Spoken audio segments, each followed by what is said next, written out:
Hey lads, welcome to a new video. This is RS Poseidon, and today I have a skillin' vlog. I'm wearing my prized pennant of fishing, which is probably about to run out. But let's get on to it. I invite you to minimize the video and go back to scaping, as this is rendered in like 360p or some other shit thing instead of the usual 720. This video, as it is in the title, I wanted to talk about what I think if I think if Jagex would ever sell GP through the Solomon store or any other store. Obviously, they wouldn't be able to do it through the squeal wheel, or they already would be doing that technically.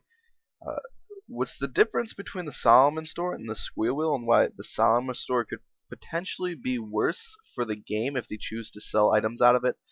Not just not just not just any item, but non-tradables, kind of like chaotics. I don't think they would ever sell a like a Bando's chest plate in the Solomon store, because I think that would crash Bando's chest plates fairly hard, because you can obviously pay real life GP for it. Now, here is my theory why they would never sell gold pieces throughout the Solomon store. Now, when let's say when you sell gold through a website, when you buy gold through a website, it actually comes from someone else in game. Now, say so you have a dicer or a flower host. Now he gets the gold from the people he bets against. He wins, and then he sells the gold to the website. Then the website sells it back to another player who probably loses it, dies with it, something like that. But you see, in the transaction, no gold is actually gained in there. Like there's no new gold produced in that whole transaction. Uh, which basically means is that it's not really that bad. It's only kind of like a switching of it. You know, if you know what I mean. It's kind of it's just transferring it around from player to player. No gold is brought into the game from that. Um, but if Jagex were to sell GP through their store, they would more than likely just create it. They would basically sit there and fucking create gold and sell gold to the community, and making a shit ton of money from that. What this would do to the game is, by bringing in a shit ton of gold, much like a real world economy, when you bring too much of a currency in, it deflates the value of all the other currency. Now, this causes inflation. I shouldn't have used deflate. It devalues it devalues the currency that's currently there.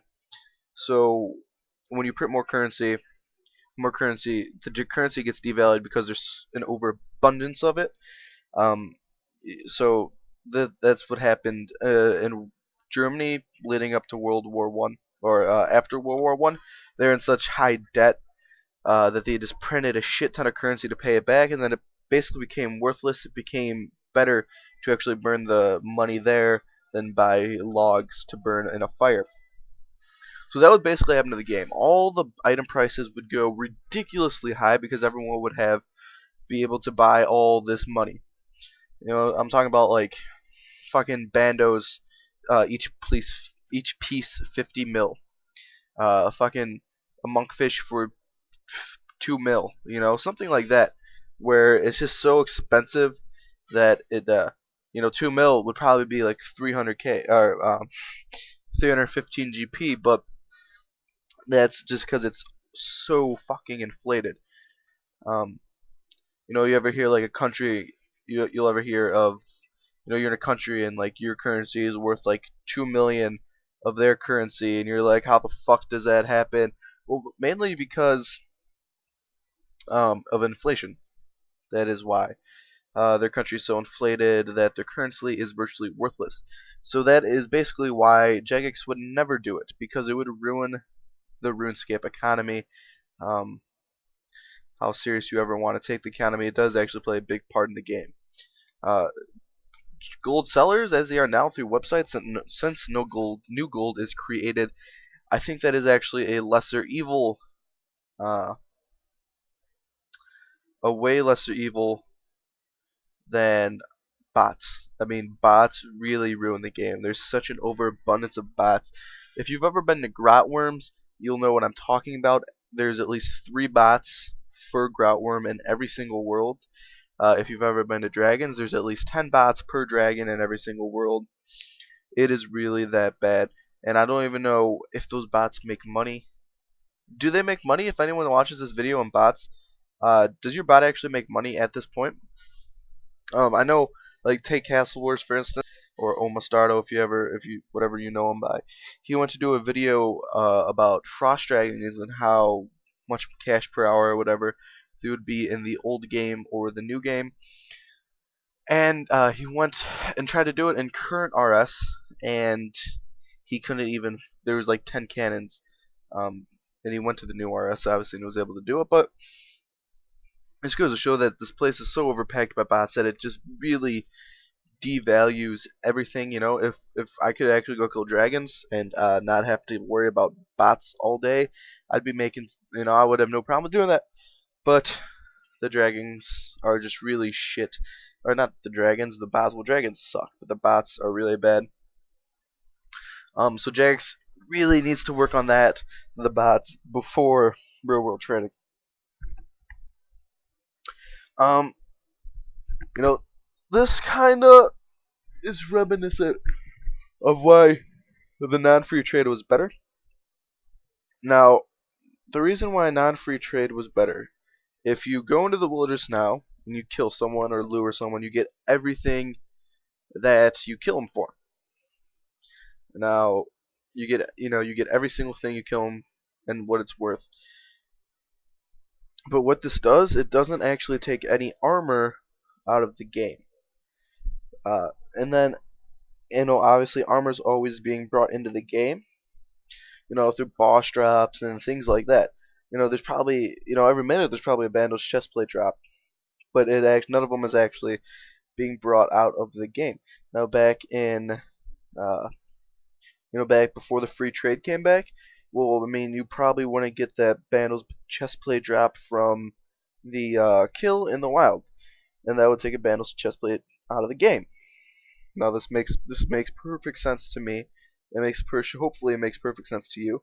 But also when they did that, when they had all of the little statuettes that they brought in, that it did actually add a lot of cash into the game, which is kind of shite if you think about it. I don't think they should have added those in. It was probably really stupid, to be honest. That added a shit ton of cash in the game, but really not as much as it did take out armor pieces. So it did keep it kind of regulated, but not that wonderfully. But yeah. Anyways, I mean, if you really wanted to do it so that it takes an item out of the game and brings the cash in, which really doesn't make sense actually now that I think about it.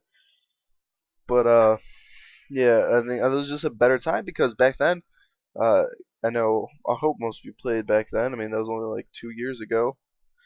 But you would have to, let's think, you would have to, if you wanted to buy something at street price, say like a blue was 1.3 bill in the GE, and in street price it was like 1.5 bill.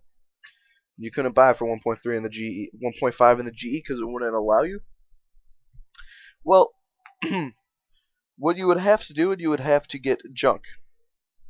And basically, junk was used to get the deficit up in the sale that was in the streets. So there was ways you can get like 600k junk a day, and it was basically things that were worth nothing to anyone else except they still had a GE price. Some common things like bundles of baskets, and basically what these would be used for is the guy selling the purple or the blue party hat would put them up too, and they'd be worth 1.5 bill, and then he would sell the party hat for the 1.5, and then you would get the party hat and all his useless shit. Now, This is how you would be able to actually sell things at street value back then. Now, obviously, you don't need junk, and you can just sell them at 1.5 bill free will. So, yeah, that's essentially why it is fairly shit.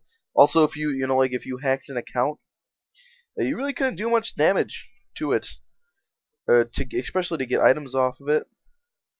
Like, I mean, what could you do? You can't just trade the items over. You would have to have a whole lot of junk to actually trade anything worth over. So that is essentially why. I mean, you couldn't drop trade.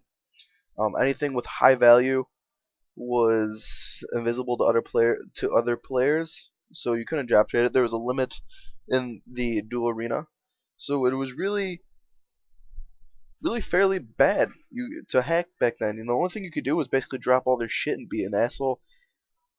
Or if you had a shit ton of junk, then you might have gotten somewhere. That's why you see now, you see all this horrible things coming back, that weren't around in the era, and everyone wasn't so much of a bad person. You see all these hackers coming back trying to get all the money. You see all these people uploading rats trying to get on your account just to get your money. You see all these people selling gold. You see all the people with crazy street prices because they can be that high.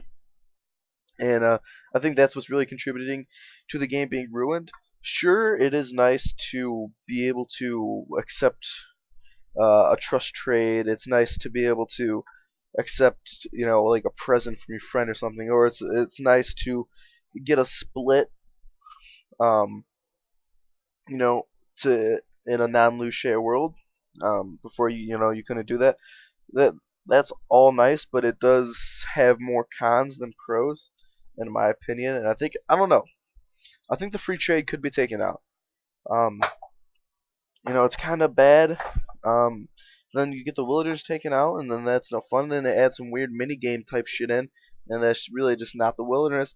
I don't see what's wrong with me just going and killing shit. They add like the bounty hunter and I didn't really like it too much. It was this kind of, it was mini game-ish, and I just didn't like that in my player killing, because I basically come from old player killing where it wasn't mini game-ish at all. It was pretty like hard and took a lot more skill, but it was so much more fun. And if you guys are wondering if I'm gonna go to 06scape, I definitely won't be doing pre-alpha. If that's what you're wondering, it's $2 for pre-alpha, and pre-alpha all your stats get reset. I don't know about bank, but I know your stats get reset. So I'm not a, but it is also 10 times the experience. But I'm still not trying to uh, go in and trying to get my stats reset after working very hard. So that is probably it for this video. Leave a comment below on why you think or don't think Jagex will ever sell gold in the Solomon store. And tell me what you think. Is free trade really worth? Besides that, guys, that is it from me. Have a nice day.